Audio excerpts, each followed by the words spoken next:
On the 7th day of July in 1947, the Walker Air Force Base, or Roswell Army Airfield, recovered what appeared to be, in their words, a flying saucer, or flying disc, from a ranch in Chavez County, New Mexico.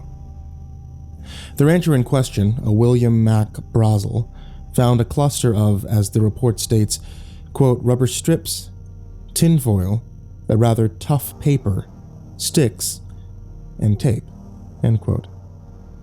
The materials were confiscated and brought to the military base. The following day, July 8th, a press release was issued, stating the materials were that of a flying disc. However, this report was quickly retracted, exchanged for a favorable evidence of a crashed weather balloon. The reasoning for this change is unknown. However, theories attempt to fill in the blanks. One speculation suggests that the report of such a discovery would lead to mass hysteria, akin to the Orson Welles broadcast of the late 30s. Even so, this claim has never been addressed by officials publicly. Despite Mac Brazel's conflicting words, his side of the story was quickly dropped, and the weather balloon explanation was hailed as the case-closed resolution to what occurred on July 7th. Resurfacing in the late 70s, and again in 1994, the story of Roswell was altered with claims of UFOs and an alternative hypothesis to the weather balloon, that being a nuclear surveillance balloon from Project Mogul, an operation helmed by the US Air Force to detect Soviet atomic blasts. Furthermore, any eyewitness reports of alien bodies being retrieved from the nearby area were chalked up as Air Force test dummies, and the story was dropped again. Being left up to the imaginations of conspiracy theorists and ufologists alike, the Roswell incident has become somewhat of a joke over the last 30 or so years, sparking pop culture depictions of aliens and UFOs, often tongue-in-cheek in nature and treating those who believe the claims to be about as sane as flat earthers. There is, however, another notion that's been floating around for the past 50 or so years. This one is far more complicated, but nevertheless more competent, known as the Roswell Thesis. The premise starts as follows: a common ground between deniers and so-called truthers alike. The object retrieved on July 7, 1947 in Roswell, New Mexico was a balloon. Whether from Project Mogul or a mere weather balloon is irrelevant. The reported bodies were merely dummies, and the entire thing was not a crashed UFO cover-up. It is from here where the theory takes a sharp turn from the norm, as according to the thesis, the claims from Roswell, and likely those from other UFO incidents from around the globe, are merely fabrications made by extraterrestrials. Consider it for a moment. Would these advanced, otherworldly entities from the outer regions of space blunder in such a way, enact such an oversight that would cause their voyeurism to go blatantly noticed by the residents of our planet? Does the low-flying and obvious nature of reported UFOs seem utterly convenient? Does a spacecraft made of paper, tinfoil, and tape seem archaic? Do the sightings of little green men, or crop circles, strike you as glaring oxymorons to the alleged cryptic nature of these alien beings? The thesis is, in essence, a conspiracy of conspiracies. The idea is that yes, the Roswell incident as well as other alleged alien sightings are hoaxes. However, the threat of extraterrestrial beings is still imminent. In fact, the theory suggests we're already too late to act against their invasion. There is a preconceived notion as to what an alien invasion looks like, whether from mentally ill truthers or science fiction films and literature. However, the truth is often a depiction from fictitious propaganda, and yet, at the same time, the truth is hidden within these myths. On the night of September 19, 1961, at approximately 10:30 p.m., Barney and Betty Hill, residents of Portsmouth, New Hampshire, claimed to have been abducted by extraterrestrials while driving home from vacation. The couple reported seeing a UFO hovering over their vehicle and immediately began speeding home, where they reported feelings of impulse and odd sensations, including vivid dreams of gray-skinned creatures and metallic discs. The vehicle they sped home in had noticeable circles etched in a metallic substance along the trunk. Moving a compass near the symbols made the needle go berserk. Betty Hill also noted a pinkish powder-like substance stained on her dress. Later, under hypnosis, Betty would describe a hologram shown to her of the extraterrestrials' homeworld, the binary star system known as Zeta Reticuli.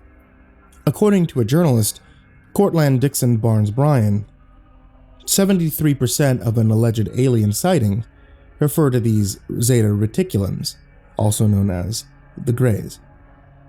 While these accounts have bits of truth sprinkled throughout, the theory suggests most of the abductions was carried out to seem fictitious, as if purposeful.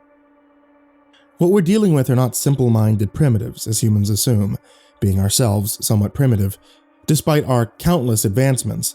No, these entities are vastly more intelligent than us, realizing that the best way to invade is not by sheer force, ray guns, or War of the Worlds style walkers, but rather forcing our species into extinction through self-genocide.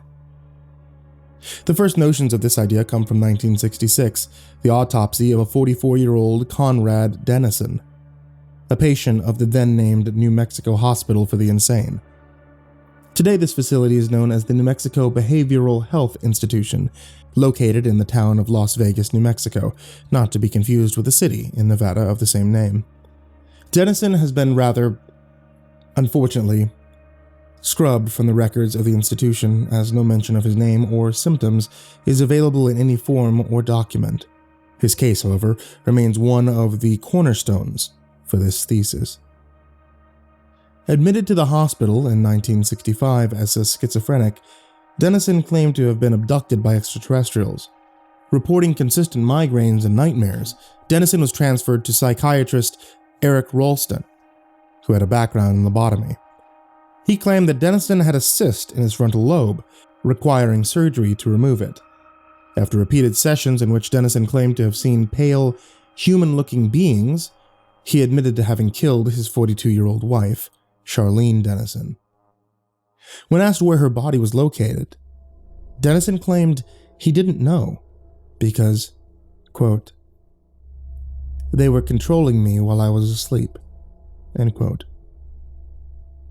Despite a confession to murder, the implications of insanity meant a lengthy trial, one that Dennison would never see. As months later, in November of 1966, Conrad Dennison died due to complications with his lobotomy. During the operation, Ralston made note of a small, organic glob attached to the frontal lobe. This glob, while organic, was unlike anything the hospital had seen. Undetected by X-rays, the cyst-like glob had been surgically attached to Dennison's brain, although the surgery that presumably attached it was theorized to be quite advanced, considering methods used in the 21st century are not capable of replicating the seamless precision of the transplant. Any further information regarding Conrad Dennison is unknown, as the files on his case were mysteriously removed from existence. Even stranger, perhaps, is that Conrad and Charlene's son, Kenny Dennison, conceived 1 year before Charlene's murder and 1 year after the alleged abduction, was arrested in 1982 for robbing a convenience store. When approached by responding officers, Dennison drew a firearm and was killed on sight. During the autopsy, pathologists noted the same cyst-like glob on Kenny Dennison's frontal lobe, as if, somehow, the implant was genetically passed down from Conrad to his son. Kenny's adoptive parents and name have been obscured for privacy reasons, but rumor has it the family was not violent, and Kenny's behavior was quite unlike him. Violent crime rates have steadily increased over the past 50 years. While not genocide by a long shot, these outbursts are, perhaps, birthing pains from something to come, not driven by rage, malice, or envy, but mental illness. Illness that, in estimations, has been passed down by generations. Illness that has infected the mind. In more recent turn of events, following an automobile accident in Springdale, Utah on April 19th of 2013, a 22-year-old college student, Sean Phillips, was arrested for violently stabbing the driver of the other vehicle, a 77-year-old Nathan Motif. Despite having no record of violence, Phillips was later found to be diagnosed with bipolar disorder at the Highland Ridge Psychiatric Treatment Center. 3 weeks before the stabbing, Phillips' mother claimed he went missing for a period of 2 days, during which Phillips had lost cell signal. Upon his return home, Phillips couldn't recall where he had been, but noted occasional headaches and periodic outbursts of screaming. In an interview with Phillips' roommate at Highland Ridge, Phillips' erratic behavior was described as inhuman and weird. During one conversation, Phillips confided in his roommate, claiming the thin gray people were in his head. Moments later, Phillips' roommate described Phillips' eyes as going dead before he lashed out at a fellow patient. Phillips would receive 13 therapy sessions before passing away in his room on December 23rd of 2013. As reported by his roommates, Phillips' final words were, "Tell Mom I'm sorry. I didn't hurt that man. They made me do it." Phillips proceeded to suffocate himself with a pillow. These acts of self-harm are genuine. However, the instances and crimes that led to such atrocities are not self-inflicted. Even more troublesome are the cases in which the offender is subdued and harmed, many times killed by others, as this, fearfully, was the motive of the beings all along. Over the last decade, UFO sightings have decreased. While public interest in alien life has always remained stimulated, the shift from humanoid greys to bacterial water-based life on Mars has occurred, resulting in the intelligent Roswell-type alien beings largely classified as fiction. Some theorize that the reasoning for this change is a part of a larger plan. As in the minds of some theorists, the extraterrestrials at hand want nothing more than for their existence to be disregarded. Roswell was their idea. The UFOs may be theirs, but only toys, perhaps, so that their true nature might be tucked away. They're watching us all, for some, in our heads, and they want us to buy into their lie that they don't exist. It appears that even we, too, have been infiltrated, as the only way to discredit this theory is to treat it as ludicrous fiction, invalidating the truth and parading its nonsense. You may be reading this thesis in a fiction-based catalog.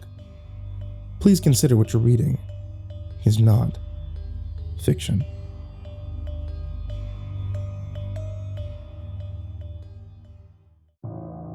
Hey there kids, it's me, MrCreepyPasta, and it is currently September, which means that we're getting dangerously close to Halloween. For those of you guys who are following me here on YouTube, thank you so much for watching as we get closer and closer to the Halloween countdown, and thank you so much for hitting that subscribe button and the bell so that you don't miss out on the Halloween countdown. And for those of you who are listening on Spotify or anywhere that the podcast is listed, hey, thank you for subscribing to me there. If you're in some of those colder areas, you're probably getting hit by the fall, which means it's gonna start getting chilly.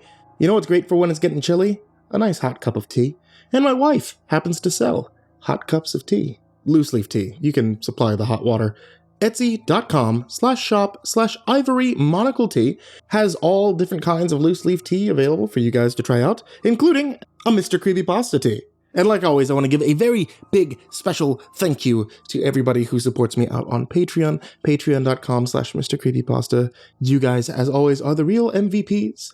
And I'm talking about you specifically, Jordan Alexander Sanchez, Brian Ace, Bobby Karman, Stephanie Butler, Tristain Pelton, Chance Burnett, Diana Kraus, Reaper61167, Alex the Sandwich, Darth Miver, Micah Ortiz, Satanic Aries, Ness69420, aisodoehtraed, Nessie, BardoHawk764, Ferb, Harley, Madam Skullbunny, Sashi Sazaku, at Grizzly_Olsen.pro, Kayden the Spooky Boy, My Body Sounds Like Rice Krispies, Ashwood, Lord of the Weebs, Jay, Miss Exandra, Mr. Unsettling Spaghetti, Suji Campbell, Stricken, Azarine Fox, Fried Chicken 12, James Bruce, Freddy Krueger, Ty Nanny, Michael Scarborough, Infernal One, Lisa Cottrell, Caspian, Jordan Nels, Hades Nephew, Tater Chip, Acid System, Prozac and Pancake Appreciation Society, Cryptic Nightmares, Kiwi the Sloth, Tommy Green, Festra Lampshade, Sky Harbor, Nina Smith, Nico Kyle, Rafael Rodriguez, Ginger Bros, Aaron Stormcrow, Daniel Paulson, Trace Miles, and Corey Kenshin. You guys and everyone on this list of names that I can't pronounce, and everybody in the description down below, and everyone who supports me on Patreon who doesn't get those things but also supports, I love all of you. Thank you guys so much. Stick with me, cause Halloween's a-comin', and sweet dreams.